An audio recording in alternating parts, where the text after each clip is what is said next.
Welcome to another episode of Off Leash Podcast with Dr. Pete. I'm your co-host, Molly Van Branken. We are so glad that you've joined us for today's show. Remember, we're not here to say what you want us to say. We're here to be an advocate for your pet. Amen. Amen, which is always what Dr. Pete has to say. So we have another great episode today. We actually are doing our part 3 of Dr. Pete podcast questions. I know that we have done this in the past with Instagram, with the Tuesdays in the office with Dr. Pete. They're too short. I can never get in what I want to say. I know. And he's got long-winded answers. Rushing to say something that I should take more time to talk about. So rather than flipping through like 100 Instagram stories with your questions, we had some really great feedback from the email that we just sent out about Ask Dr. Pete Your Questions. So we're going to go over a few of those today. All right. So you ready to get into it? Sure. Yep. All right. First one, Judy M. Do you feel like the high levels of copper could cause cancer to the liver? I lost my 10-year-old Finnish Spitz male. What breed is that? A fancy one. No. Well, yeah, kind of fancy. You don't see very many of them. They're kind of an Arctic Circle dog. Yep. Oh my goodness. But she lost her dog in January to liver cancer. There were no warnings when he got sick so fast. After doing research, I switched to your food for my 9-year-old female Finnish Spitz. Thank you for your time. So the question is, do you feel like the high levels of copper could cause cancer in the liver? Well, isn't that the misdiagnosis, though? It is a misdiagnosis sometimes. Not really. So let's talk about this. When we had a family dog that had copper storage disease. Her name was Cookie. Generally, at our place, or at least when I do things at our place, if I'm going to do something on my own dog, I usually have Dr. Van Rijswijk or one of the other doctors do it, because the part about being emotionally attached to your pet sometimes skews your ability to fix things or go after things or do things in the correct fashion, because you have rules for yourself. Well, we have rules for them, and then you have rules for yourself, and the rules for yourself are wrong because you're emotionally attached. So when we opened Cookie up and looked at her, Dr. Van Rijswijk says, "Oh man, your dog's got cancer." And it was that picture that we have now of Cookie's liver, with all the spots on it and everything. And so I didn't know that you didn't do the autopsy. Well, I did the autopsy, but I didn't do the biopsy. Oh, I see. Okay. So we survived her from the biopsy, and they said, "Well, just send it in and see what it is." And we sent it in, and they came back and said, "Well, this is all stained with copper. It's really bad. We need to go ahead and ascertain exactly how much copper, et cetera, et cetera, et cetera." So then we started the depend thing, and she had cirrhosis. Yeah. So that's what happens when you have an inflammatory response going on by the body, and it goes on for a really long time. Then you start to get fibrosis, which is more commonly referred to sometimes as cirrhosis. So this really wasn't cancer. And I can remember going back in on a Saturday morning after getting that report and saying, "Well, Dr. Ron, now you know what a copper storage dog looks like in the raw," and we talked about that. And of course, that started us on the journey in which we are currently on today. So we looked at everything, and of course, I've had a chance to, that was I want to say 10 years ago or something like that now. So we're a long ways down the road now, and of course we make the food, and I get to talk to people every day, and this question comes up: can copper storage cause cancer? Well, all you'd have to do is kind of look at the model with people, and the model with people is pretty similar. Sometimes people, abuse alcohol and stuff. Sometimes life's more than what they can handle, and so they drink a little bit, and then sometimes they drink more than that, and they get in trouble. Copious amounts, and they'll end up with cirrhosis of the liver, or they'll end up with cancer of the liver. So I think it's just from drinking. Oh yeah. I mean, here's what happens anytime, if you'll pardon my French, anytime you piss an organ off over and over and over and over and over again, cancer. You can have cancer. That's right. And in fact, you'll read accounts of somebody getting kicked in the shins, and the periosteum gets really inflamed, and they'll develop bone cancer. Now that happens. There's no question. I did not know that. Yeah, in fact, we think a lot of this. We think a lot of, like in dogs, sometimes when they go up and down the fence, stop, go, stop, go, stop, go, they get these little microfractures in the periosteum, the covering on the bone, and eventually these dogs can develop cancer. Oh. At the very least, they'll have shin splints, from going back and forth, back and forth, back and forth. But we think, and I've talked about this with Dr. Sharon Center a little bit. Does copper sulfate cause cancer? And quite frankly, it gets stored in the heart. We don't see cancer of the heart very often. We do see cancer of the kidneys and cancer of the liver. Also gets stored in the kidneys and also gets stored in the liver. The kidneys get mad, and sometimes they'll just, the basement membrane will get rattled up a little bit, and you'll leak sugar into your urine and those sorts of things. That's about the most we see with it in copper storage in other organs. But boy, the liver is not happy at all. Does it ever get cancer? And I think I've had a number of clients call before and say, you know what, our dog had liver cancer. We took a biopsy, and we saw the cancer. And we also saw copper in there. So they take another piece of liver adjacent to it that's undiseased, and they'll find the copper in there. And yeah, there's copper stain in there. Is that what caused the cancer? I don't know if anybody's ever going to really prove that. But the truth of the matter is, just don't make something mad over and over and over and over again. Yeah. Because when you get mad over and over and over again, it isn't any different than smoking cigarettes. People inhale that stuff. It's noxious. So they're yeah. Pardon my French again, the lungs are pissed Pissing off. Well, you're making me think of like when you go out in the sun and you get sunburned over and over and over, and then you get skin cancer. Same thing. It's exactly the right metaphor, Yeah. Or the right analogy. Excuse me, but that's right. So you have this over and over and over and over again stuff, and you just can't make things mad over and over and over again. So you're asking a very explicit question, and I'm giving you a very evasive answer. No. Because I can't say that for sure. I can only talk about the things I can speculate, and I'm going to speculate that this really does happen. You do get cancer from having copper storage disease. That's my speculation. I can't prove it. Right. But we do know this. I mean, there's certain genetic component. I mean, there's so many things, environmental, genetic, all this stuff. And predisposition. Yeah, and when you put it all in a cocktail and you get what you get. And yeah. And I'm going to guess that's what this is. I'm going to guess that's what this is going forward. So anytime you have inflammation, long-standing duration, you've insulted something over and over and over again, you get fibrosis, you get cancer, you get both. And in some cases, you get both. Yeah. And it's not good. Now, it's kind of weird with liver cancer with dogs. I mean, we do lobectomies every once in a while. We have a great big piece of cancer in the liver lobe, take it out, they live for quite a while afterwards. Mm. Yep. So not all of them, but some of them live a long time. We sometimes get these hemangiosarcomas, which are basically cancer of the blood vessels in the spleen, and those are metastasize. What does metastasize? It means they leave the spleen and go to the liver. Oh, they develop elsewhere. Yeah, and they get those and they'll bleed out and stuff. Yeah. Wow. So I think we just don't know what we don't know. Right. And so I think this is going to be for people smarter than me and younger than me to figure out. And I think that's what you'll see over time is that this thing will be much more put together. Right. As far as genetics and stuff are concerned. I know they do have a gene for copper storage, but it's not very predictable. Right. So it isn't anything you should hang your hat on and say, well, I'm in the clear. You're not in the clear. If you're going to put something like this in dog food, you're going to have a problem probably. Right. Well, Judy, we're sorry about the loss of your dog. We hope that your other dog is doing well on the food and that obviously not developing any copper storage disease or liver cancer. Yep. Moving on to the next question. This is Mark S. How old does a guy have to be to have over 50 years of experience as a vet asking for a friend? Well, anymore it's not a guy. It's a guy or a girl, one of the two. Yeah. And that's a good question. I mean, I was ancient. Yeah.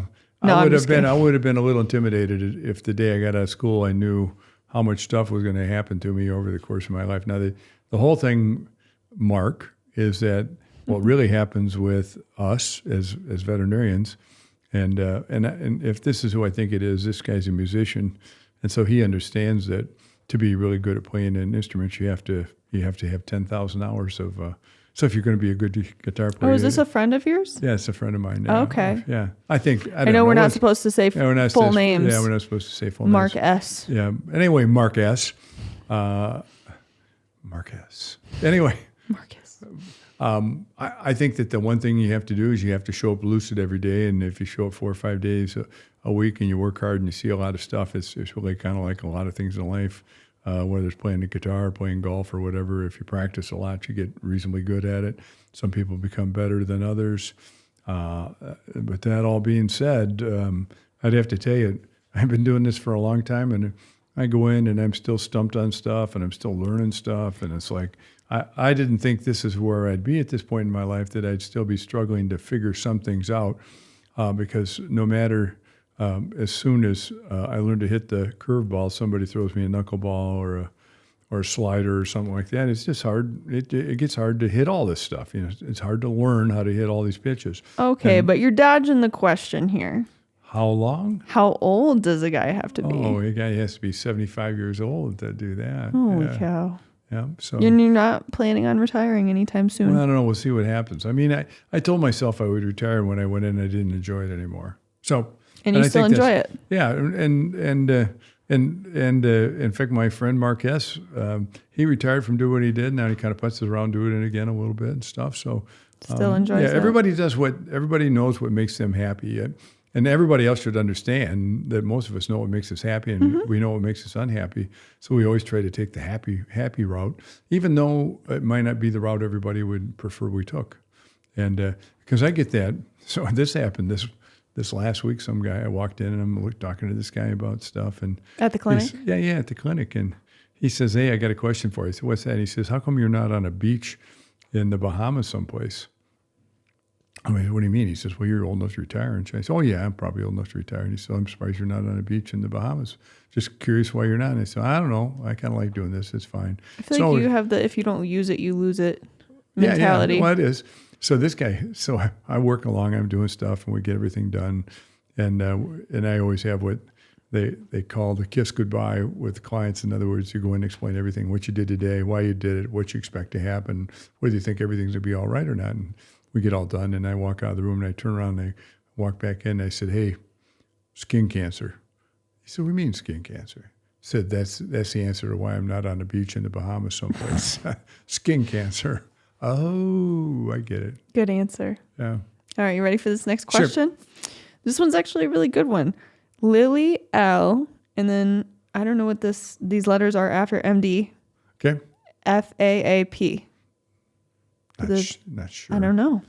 She's an MD, so she's boarded. That means she's boarded, Okay. and she has a discipline. I'm not sure what the discipline is. I don't know it either. Okay, it says you mentioned on your website that your recipes are created by a veterinarian, a food scientist, and a PhD nutritionist.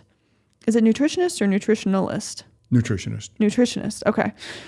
Do you also work with a veterinary nutritionist that is an actual veterinarian who is a boarded certified animal nutritionist? Okay. The answer would be yes, a little bit. So I have a friend of mine in New York who's a veterinary nutritionist. I'm not sure he's boarded or not boarded, but he's a nutritionist, and he is a veterinarian. Okay. So, in fact, I think at one time he wanted to go into pathology. Now he's doing nutrition, maybe and some pathology too. Anyway, he's a friend of mine. Dr. J is his name.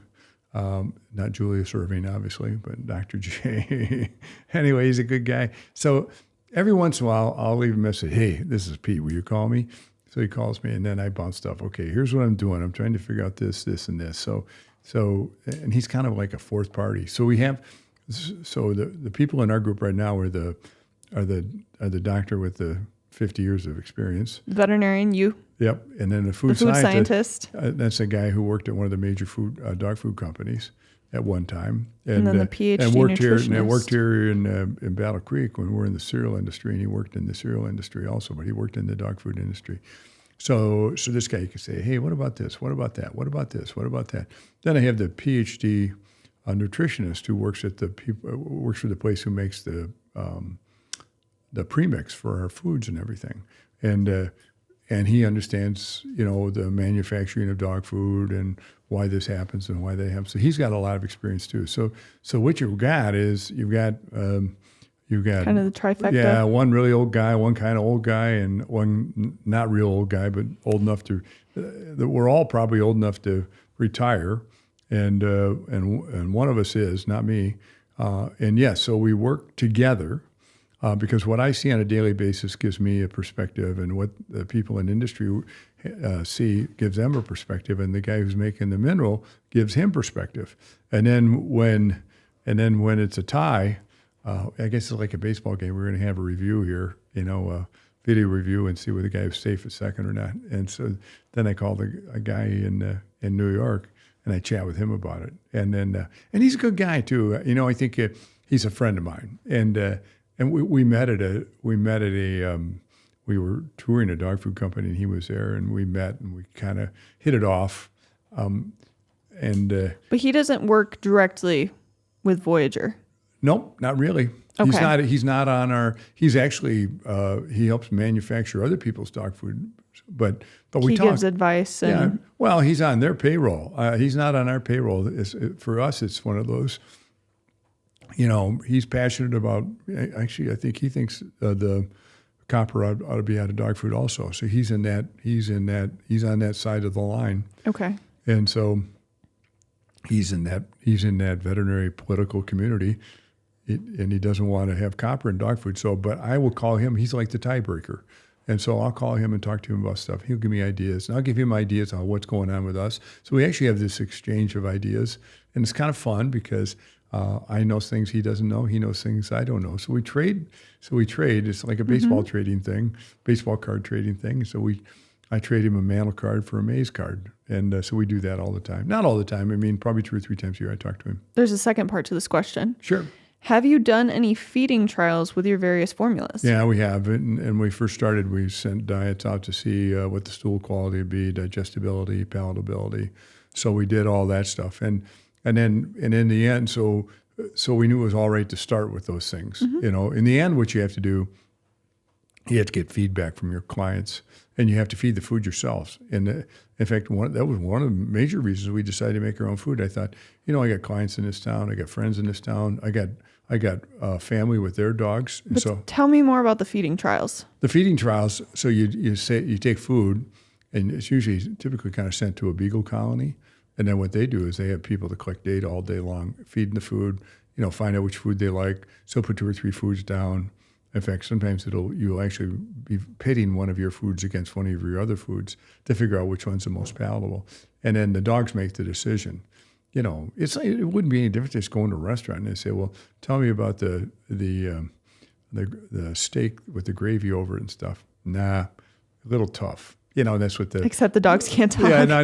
Well, the dogs will tell you what they want, but they decide by what they're going to eat. Yeah. And in fact, you do that. I mean, you've tried different foods, and I'll put multiple foods down in front of my dogs and see which ones they prefer. Yeah. So that's what they do, except it's all collected in data, and you do it over. I want to guess it's maybe a 2-week, 3-week period, 4-week period, and really what you want to do is you want to feed that food for a while to make sure that there is an inflammatory response that occurs, and they get diarrhea on week 3 or week 2. Are there more extensive feeding trials to go through? Yeah, you can. They'll sometimes do digestibility things, and when they're doing digestibility things, sometimes they'll actually try to figure out, how much of it actually got digested, as opposed the ash to content or no. Well, they're trying to figure out. I can't remember how you. So if you it. put 1,000 calories in and 100 calories come out the other end, then it's 90% digestible. Okay. And you have to put in ththings there that are digestible. You could put coal briquettes in there, and actually, if you burn them, they'll emit a certain amount of heat, but they're not digestible, so they're not able to be utilized by the dog. So they have to be things that are digestible. So which studies did our dog food go through? Ours went through the one where you send food out, and they have 6 dogs in one group, 6 dogs in another group, 6 dogs in another group. They feed this, and measure stool quality, et cetera, et cetera, et cetera. Yep. So palatability and digestibility? Yeah, and stool quality. Yep. Okay, cool. Next question, John G. Currently, I am feeding my 7-month-old Aussie pup, 40 pounds, about half Voyager dog food and half Diamond Naturals small medium puppy food. When is the ideal time to start feeding 100% Voyager? Okay. Well, it depends on the size of your dog. If you have a little dog, I would tell you by 5 months, 4 months, 5 months, 4 months, they're about shot as far as growing. And so you can go ahead and... He's got a 7-month Aussie. Yeah, so I'm going to get to that. So if he had a Great Dane, he would feed the puppy food until that dog was 14, 15 months old. His dog, the 40-pounder, probably would eat the puppy food until 6 or 7 months of age. Now, here's the reason we don't make ours to make ours a puppy food, we'd have to add copper sulfate or proteinaceous copper. Which is kind of against the whole point of what we're doing. It's not in our religion. So certainly not in our religion. So since it's not in our religion, we wouldn't do it. Fair enough. I would just say we could make a puppy food, and I think we could do it without actually adding copper sulfate and stuff. And we've toyed with the idea of doing that. What we'd be feeding that to would be the dogs that are lactating and dogs that are young and growing. Yeah. And so we may at some point in time do that, but it's a lot of hoops to jump through, and really it's difficult to inform people enough, to give them enough information to know what to do. And for those of you that are breeders and you don't feed puppy food or you don't feed puppy food type diets to your pregnant bitch until about the last 3 or 4 or 5 days, and then you start feeding them foods that have more calcium in it, more calcium and phosphorus, and that's what a dog needs to make milk. And so when they're lactating, otherwise they'll get something called eclampsia because they're not making enough. They're not getting enough calcium. They get a calcium. They actually, your pituitary, the back of your head, sends a message to your bones. Hey, we need more calcium out here. We got a whole bunch of puppies nursing. So, and you hope that pituitary is not asleep. If it's asleep, it may not make enough. So then what you do is you just, and so that's why you don't feed a puppy food up until then. Right. And then you just start the puppy food. And so, you go ahead and do that. And normally people have good luck.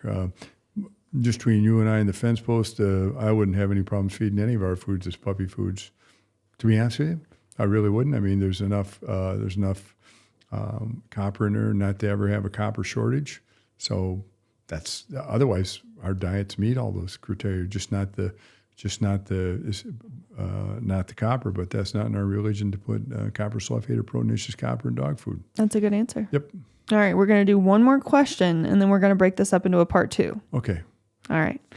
So this is like the Rocky series. But go ahead. I know. Well, you have a time limit today. I'm trying to honor your time limit. Is this the part where I knock Carl Weathers out or something?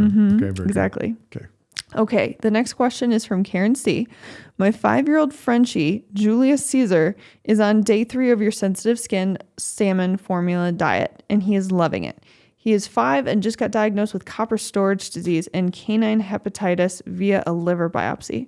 2 questions. 1, how does the current accumulated copper get expelled, or does it just stay there forever in hopes of not getting worse? And number 2, is your hydrolyzed formula the recommended one for Julius, but is it okay for long-term use? There's so many conflicting views on the hydrolyzed dog food, whether it's just a short-term fix or not. Thank you, Dr. Pete. Okay. Here, if Julius was my dog, I would, if I were you, I would put him on the chicken and corn. I think that for us has actually had lower copper numbers than some of the other diets. I mean, they're all low. Don't get me wrong, they're all low. If you've had GI issues or ear infections or that sort of thing, then maybe you stick with the salmon diet. But the one thing about the salmon diet, it's really kind of nice, is lots of times you can change foods and nothing happens because the body doesn't recognize the protein and say, oh, I've not seen this before. I think I'll have diarrhea. So the transition is fairly quick and easy. With chicken, not as quick and easy. But if I was going to feed a dog food for a whole year, I would feed the chicken and corn. Yeah. It's simple. We have a little more problems with fish, with salmon sometimes because some salmon can have a little more copper in it than others does, and we've monitored that right along. And some of the early salmon runs we had were really low, And then most of them have just been low, but not really, really low. Yeah. So I think you want to be as close to that 7 number as you can, and I'd probably just feed the chicken and corn. Yeah. I think you'd be fine with either one, but if this was my dog and it had this. Now, just let me tell you this.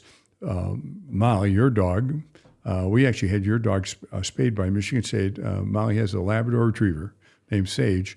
And, Who's sitting under the table. They're sitting under the table. And the people at Michigan State were curious as to just whether a lab that was on puppy food, which was not on our food at the time, was on puppy food, would have a high copper at a young age. And so we took her and had her spayed at 9 months? Yeah, 9 months. Okay. So we biopsied the liver. Hey, guess what? It's almost 500 parts per million, which means that she actually technically had copper storage disease at 9 months of age. So then we said, okay, so we got the report back. Okay, let's take her off right away. We'll put her on our food. A little over a year later, then we rebiopsied her. She's 288, so she dropped about 40%, 50% of her copper in her liver had gone in. So I always characterize this as you putting 10 in, taking 5 out, putting 10 in, taking 5 out, putting 10 in, taking 5 out. You change your program. You're putting 2 in, and I've often said this is like my wife's checkbook, but you put 2 in, you take 5 out, you put 2 in, you take 5 out, you put 2 in, you take 5 out. Now, It kind of filters. she ends up overdrawn, but our dogs are better because what happens is the copper livers come down. And Do you want to talk about the zinc too?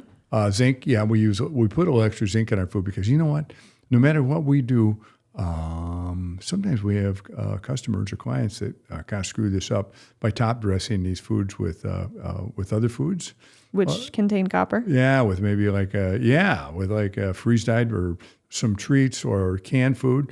So what we do is zinc, according to the literature, will go ahead and prevent the uptake of copper. It competes with with copper to be absorbed and utilized. And so what happens is when you put excessive zinc in there, or more zinc than normal, you're going to, if the clients put in biscuits or liver treats or anything like that, by rights, that should interfere with the uptake or the availability of that copper that's in the treats. Right. So what we're doing is we're anticipating. This is so the guy before was talking about what happens when you had 50 years of experience. After you've had 50 years of experience, you're going to figure out there's a lot of stuff that can get screwed up, and you get to where you know what could go wrong based on your history on the planet Earth. And so this is one of the things we suspected could be a real problem, and people would go back and forth. We had, in fact, we had one dog that was getting raw diet and our food both, and when that dog got biopsied, it had a fairly elevated copper, but it was on a kidney diet with beef kidneys, and that had a lot of copper in there. So this Kidneys dog came store back. the highest. Yeah, so it had lower copper than it would have had if it wasn't even part of our food. But this was a dog that probably had significant liver disease at one time. Yeah, so, And probably liver treats as well. Yep. Store high. Yep. I see a lot of, Yep. Hell, some of these treats, they put copper in there. Why? And they're not even calling it a complete and balanced dog food, but they just think, Oh, it should be. yeah, Should be in there. Yeah. It was like, so you got Bloody Mary mix. Is there any real reason to put Worcestershire sauce in? They've already put it in. Now you're going to put more in, which is what they do. So they put more. So there's already copper in the food, so let's put some more in. So it's like, It's wild. yeah, that is wild. Yep.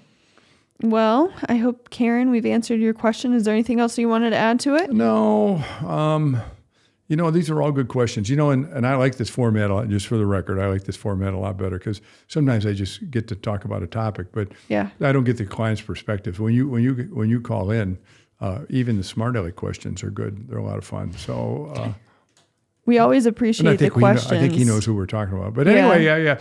Anyway, But I think that's from my perspective, it's a lot easier to have a question, to have something you're confused about, ask me about, and I can explain it to you. Right. As opposed to just doing blah, blah, blah, blah, blah, So please, whenever we send out these emails, please respond with questions. We love the questions. Yeah, and just for the record, what we do, since these don't play for a while, we usually write your name down, and we have a young lady that works for us named Celia, and she'll give you a heads up when they're going to release this. Yes. Release this podcast. You Yes. can say, sometimes I call people, and I'll ask them, well, give me a little more information. Give me a little information, because sometimes is like, if I just know a little more today, I can Right. give you a Then you better can- answer. Yeah. Exactly. Yep. Well, join us for part 2 coming up, and we will answer all the rest of your questions. But for right now, Dr. Pete is on a time limit that we're trying to reach. So we are going to wrap up the episode today. Yeah. All right, guys. Marvin Gaye and I got something to do today. Exactly. Well, we sure appreciate you guys listening along with us today. We hope that you've been able to share some information that will help you love your animals as much as they love you. Don't forget, always treat the treatable, prevent the preventable, and we will catch you on the next one.